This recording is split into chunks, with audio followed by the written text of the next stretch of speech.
Muy buenas noches, muchas gracias por venir a todos los asistentes. Vamos a dar inicio a nuestra última conferencia de todo el ciclo de conferencias sobre análisis y respuestas desde el caso Conga. Esta conferencia tratará sobre no solo el Conga, conflictos socioambientales en el Perú y el rol del gobierno en los movimientos sociales. Para ello, tenemos la gentil asistencia de Zulma Vilches, del Instituto Internacional de Desarrollo y Sociedad, de Rocío Silva Santiesteban, Coordinadora Nacional de Derechos Humanos, Miguel Ébano, sociólogo y especialista en temas de conflictos socioambientales, y Carlos Monge, investigador del Centro de Estudios y Promoción del Desarrollo DESPO y representante en Latinoamérica del Revenue Watch Institute. Muchas gracias y damos la palabra.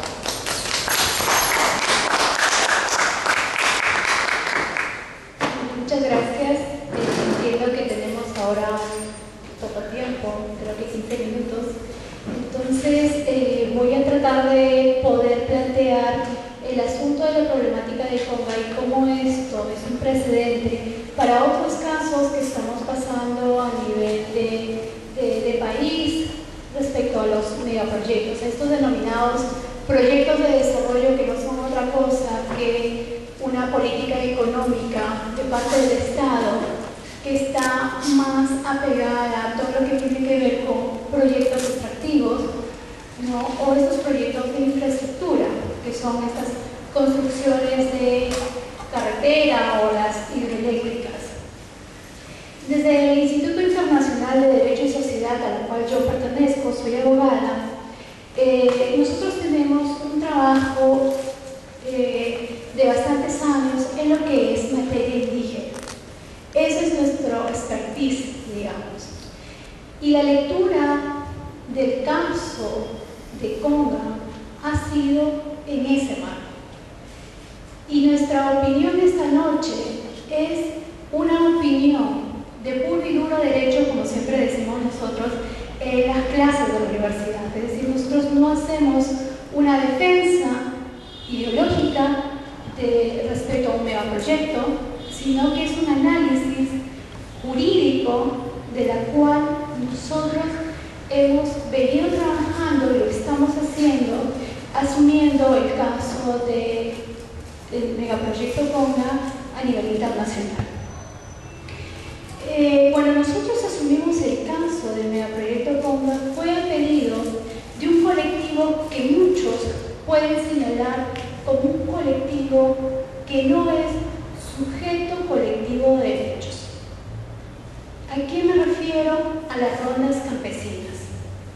Las rondas campesinas en nuestro país están vistas como personas mestizas, sin identidad, sin tener claridad en su descendencia. Sin embargo, hemos tenido la oportunidad en estos largos años, Raquel Irigoyen, con quien yo trabajo, que tiene más de 30 años ya, o cerca de 30 años, no sé que estoy diciendo muy vieja, pero cerca de 30 años trabajando en el tema de rondas campesinas, yo un poco menos, ¿no? Desde los años 2000, desde SEAS, que es una institución de la Iglesia Católica, hemos podido nosotros entender cuál es la situación jurídica de las rondas campesinas en el marco jurídico constitucional y sobre todo en el marco legal que tienen las propias rondas campesinas. Cuando nosotros analizamos el megaproyecto Conga, vimos que no solamente estamos enfrentándonos a un megaproyecto que afecta el tema medioambiental, sino nos estamos enfrentando a un megaproyecto que vulnera derechos colectivos, derechos a los pueblos indígenas. Y ustedes dirán, bueno, entonces las rondas campesinas son pueblos indígenas. ¿Ustedes qué dicen?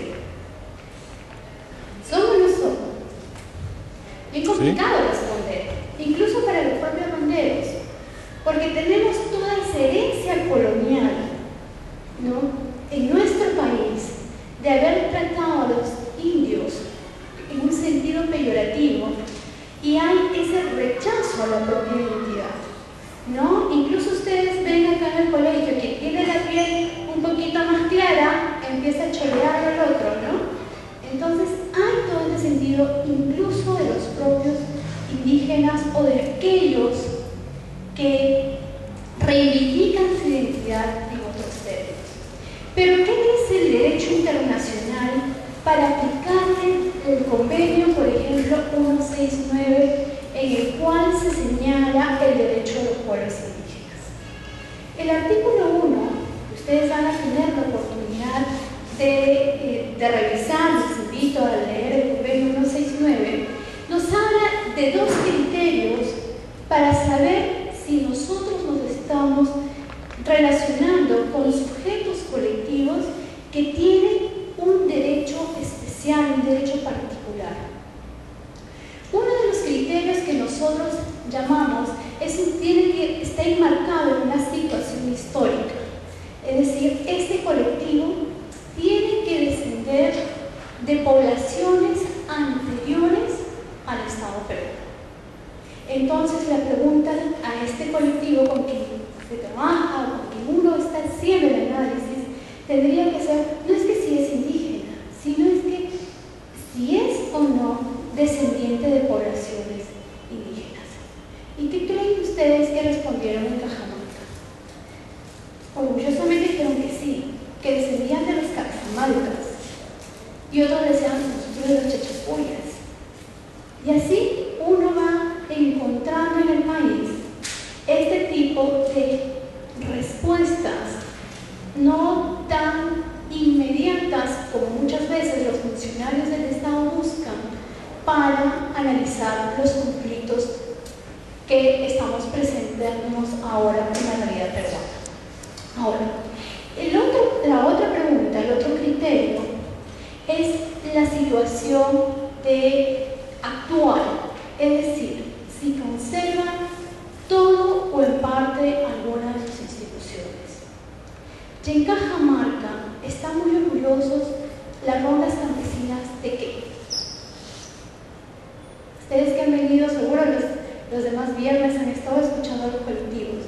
¿De qué se caracteriza las rondas campesinas? ¿Qué los caracteriza a ellos? Les cuento, eso es su sistema de justicia. Ellos tienen una legitimidad que ha llevado a la Corte Suprema a buscar nuevas relaciones con las propias rondas campesinas, porque precisamente estamos en un país ya no de los años 80, que podemos hablar de un Estado-nación donde solamente hay una lengua, donde solamente hay un sistema de justicia, donde hay una sola religión. Estamos en un país pluricultural, diverso.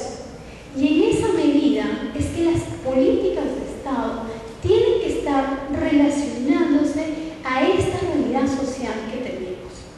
Y jurídicamente le obliga al Estado peruano.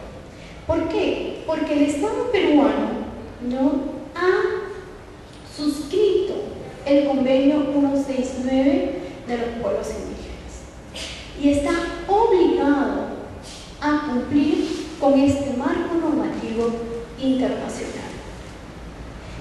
Entonces, el otro criterio que también encontramos nosotros en el convenio 169 es el subjetivo, la autodefinición, cómo se define.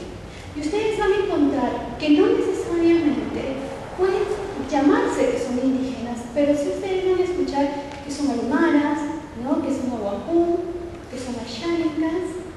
Y para el derecho internacional no le interesa la situación jurídica de estos pueblos porque igualmente les asiste este derechos políticos. ¿Y por qué es tan importante este análisis en el tema del megaproyecto común? Porque esto está identificando un sujeto colectivo que ha estado siendo invisibilizado por el Estado. El Estado, los funcionarios del Estado, no están reconociendo que ahí hay un sujeto colectivo que merece una protección particular por parte del Estado. ¿Y qué significa esto?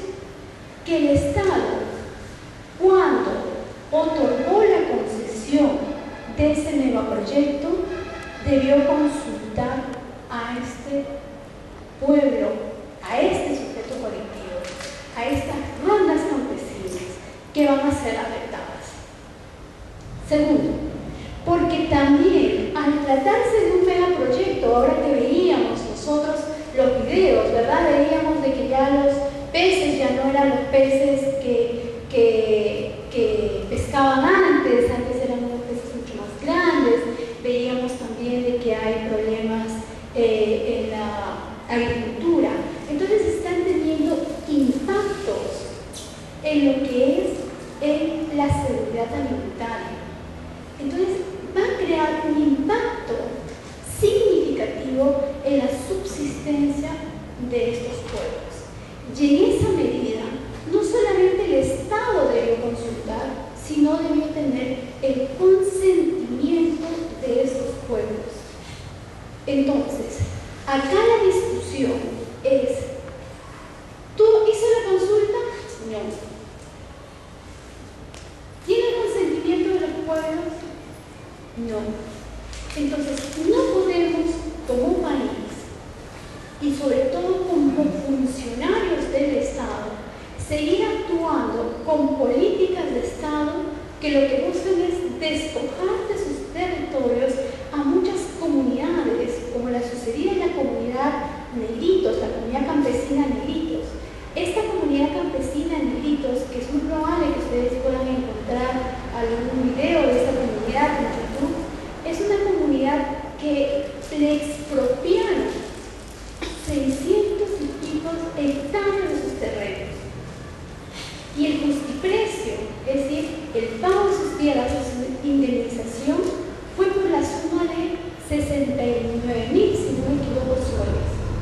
Y finalmente, eso fue el año 92, y el año 93, Yanacocha, la empresa que va a estar a cargo del megaproyecto Conga, ¿qué hizo? Lo hipotecó a 50 millones de dólares y luego a 35 millones de dólares. Entonces, estamos hablando de políticas de Estado que están siendo cómplices de un nuevo despojo territorial y, digamos, que está haciendo una nueva afectación a un sujeto colectivo que por muchos años han sido invisibles, no solamente en nuestro país. Esto es una situación de Latinoamérica. Esto pasa en Sudamérica, países de Sudamérica, esto pasa en Centroamérica, ¿no? Está habiendo, por eso, las reivindicaciones indígenas a nivel jurídico. Y esto quiero pasar, ya porque voy terminando, creo que ya están por los minutos por ahí, con la pregunta que decía, ¿cómo actúan los movimientos sociales? Muchas veces nosotros nos preocupamos solamente por un aspecto de la lucha, que es la lucha más política, más social, pero es importante también dar la lucha jurídica, porque eso genera un precedente importante para la protección de derechos de otros pueblos. Un ejemplo claro lo tenemos en el caso Aguastini versus Nicaragua. Es un pueblo misquito que en el año de 2001 fue el primer caso que llega a la Corte Interamericana, donde les dice a los señores de la Corte, disculpen, la Convención Americana protege el derecho de propiedad individual, pero también nosotros como pueblos existimos. En esa medida llevó a que la Corte Interamericana tenga una interpretación evolutiva de este instrumento internacional y proteja el derecho colectivo. Y esa jurisprudencia precisamente es vinculante también para nuestro país, así como el caso de Salamanca versus Surinam del año 2007, donde se protege a un pueblo tribal y se le dice que las consultas deben ser previas, libres e informadas, se tiene que tener el consentimiento de un pueblo si es que se trata de un megaproyecto que va a impactar en la subsistencia de los pueblos. ¿Qué es lo que está pasando con Conga? Conga es un megaproyecto que va a tener un impacto significativo. Entonces, allí ya el Estado está incurriendo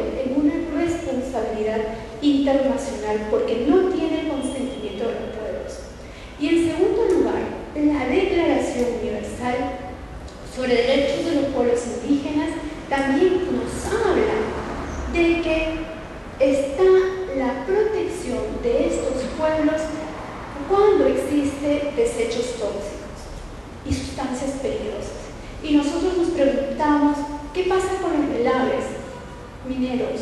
¿Acaso no son desechos peligrosos, tóxicos? ¿No? Entonces, allí también es otro supuesto del consentimiento. Entonces, eso es, yo creo, el gran reto que tenemos todos de hacer un análisis de los conflictos y además de pedir también de cómo, como país, vamos enfrentando estos conflictos que los denomina la Defensoría del Pueblo como socioambientales. Y la Defensoría del Pueblo también invisibiliza a un sujeto colectivo. Porque si ustedes revisan las comunidades que están en conflicto, van a encontrar que muchas de ellas, si es que no son el 90% que veníamos revisando con María, son comunidades campesinas, comunidades nativas, que para el derecho internacional son pueblos indígenas. Muchas gracias.